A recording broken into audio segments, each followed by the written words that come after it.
OFC बोलकर 2013 से पूरे महाराष्ट्र में केबल नेटवर्क का काम जियो रिलायंस ने शुरू किया और जो लिमिट थी उनको खोदने की जो लिमिट दी गई थी 67 किलोमीटर की, उन्होंने 77 किलोमीटर खोदा। और रेट जो था, जो प्रशासन ने, एक DIT कमेटी है जो प्रशासन ने बैठाई थी कि रेट वो तय करेंगी और जो भी महानगर पालिका में किसी भी मोबाइल कंपनी को अगर नेटवर्क के लिए या किसी और के लिए केबल डालने के लिए ज़मीन या रोड खोदने की ज़रूरत है तो वो DIT से परमिशन लेंगे। उसका कुछ टैक्स DIT को भी देना पड़ेगा। डिपार्टमेंट इंफॉर्मेशन टेक्नोलॉजी बोल के वो एक कमेटी है। 2013 में एक बार उससे परमिशन ली गई, उसके बाद कभी उससे परमिशन नहीं ली गई। DIT ने जो रेट तय किया था वो रेट भी नहीं लिया गया।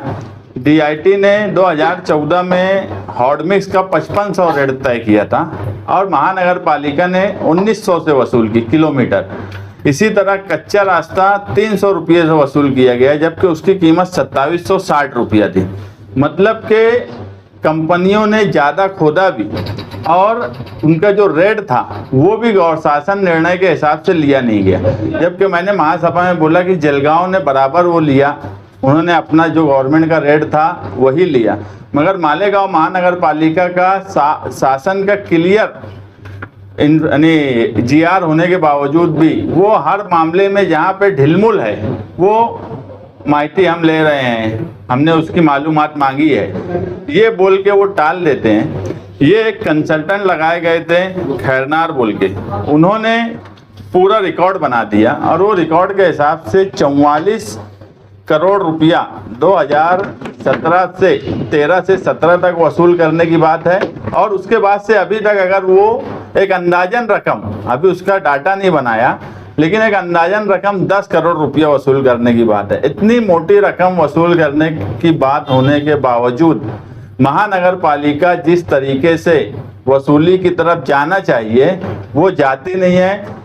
मई में कंसल्टेंट ने अपनी रिपोर्ट दी, उसके 2 महीने के बाद उन्होंने जियो कंपनी को एक नोटिस भेजी। नोटिस भी बहुत सिंपल भेजी। जियो कंपनी ने उसके जवाब में सिर्फ ये बोला कि 2 महीने के बाद हम जवाब देंगे। मतलब ये लंबा वक्त ले जाने की तरफ है। और मेरी मालूमात ऐसी थी कि महानगर पालिका में ये विषय लेने की वजह ये थी कि कहीं ना कहीं प्रशासन के बड़े अधिकारी ये मानते हैं कि रिलायंस कंपनी से लड़ना अपने बस की बात नहीं है। ये बहुत बड़ी कंपनी है और इस कंपनी को वो जैसा बोल रहे हैं वैसा उनको मोहलत दी जाए। अपना काम है नोटिस देना, इसके आगे ये कुछ नहीं करते।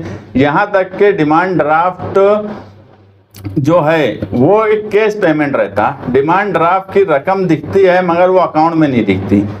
जिस जगह पे रकम आना चाहिए उसके अलावा दूसरे खाते में रकम जाती है। तो कहीं ना कहीं ये डिमांड ड्राफ्ट का भी बड़ा मसला है जिसकी इंक्वायरी होना चाहिए। और कुछ चेक ऐसे आए हैं जो एक ही नंबर के हैं, जो मालेगांव महानगर पालिका में भी दिखते हैं और दूसरी महानगर पालिका में भी दिखते हैं। तो ये मुमकिन नहीं है कि ऐसा हो सके। नहीं, कहीं ना कहीं फॉर्जरी ये सारे प्रकरण में हो रही है।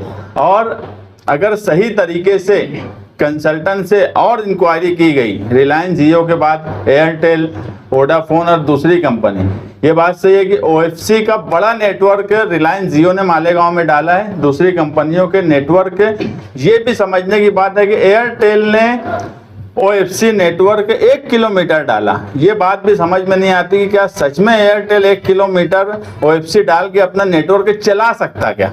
ये टेक्निकल पॉइंट है। ये अधिकारियों को देखना चाहिए कि सिर्फ 1 किलोमीटर का पैसा अगर एयरटेल दे रहा है तो ऐसा तो नहीं कि 1 किलोमीटर का परमिशन लेकर उसने कई किलोमीटर OFC केबल डाला हो। OFC केबल एक कनेक्टिविटी है, पूरे मुल्क की कनेक्टिविटी है। वो ऐसा नहीं है कि तुम्हारे मालेगांव में डाला गया तो यहीं की कनेक्टिविटी है। अगर मालेगांव में OFC केबल को तोड़ दिया गया तो ये नेटवर्क सब तरफ प्रॉब्लम खड़ा कर देगा।